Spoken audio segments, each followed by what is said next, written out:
Hello. માનનીય mayor સાહેબ નમસ્કાર. નમસ્કાર. આપના દાવામાં કંઈક કંઈક લોચો રહી ગયો. પૂર તો આવ્યું સાહેબ. હલો. હા, પૂર તો આવ્યું પાછું આ વખતે. અટવાઈ ગયા બધા. 12 ઇંચ વરસાદ પડ્યો સાહેબ. પણ એક જ 12 ઇંચ દિવસમાં. 12 ઇંચ 10 કલાકમાં પડ્યો. આજે કાં હા. એટલો પડ્યો? પૂર તો આજે 10 આવ્યું. કલાક ની કાલે 2 કલાકમાં 7.5 ઇંચ વરસાદ પડ્યો. આપનો દાવો હતો એટલે આપણે પૂછ્યું, કમિશનર સાહેબને તો પૂછ્યું, એમણે તો કઈ જવાબ ના આપ્યો. આપનો જવાબ ના પણ યોગ્ય લાગે છે. હું શું કઉ છું, આપણે 1 ઇંચની કેપેસિટી છે શહેરની 1 કલાકમાં પાણી હમ ગ્રહણ કરે. હવે બરાબર જે 7.5 ઇંચ આવ્યો ને 2 કલાકમાં આવ્યો. બરાબર, એના કારણે ભરાઈ ગયું. એના કારણે કેપેસિટી બધા જ તમે બધી ડ્રેનેજમાં લેવા માંડ્યા ને ઢાંકણા ખોલીને.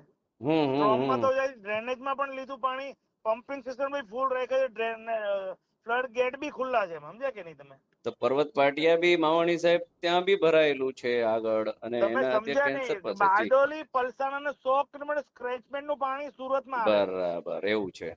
સારું 7 સારું. ખાડી થ્રુ કેટલા? 7 ખાડીનું પાણી. હા, ઈ પાણી પેરેલલ જાય છે, એટલે આપણું પાણી લે નહીં. સમજાઈ ગયું, સમજાઈ ગયું. સારું સારું સાહેબ. ટેકનિકલ વાત કરું તમને, સમજે મારી વાત?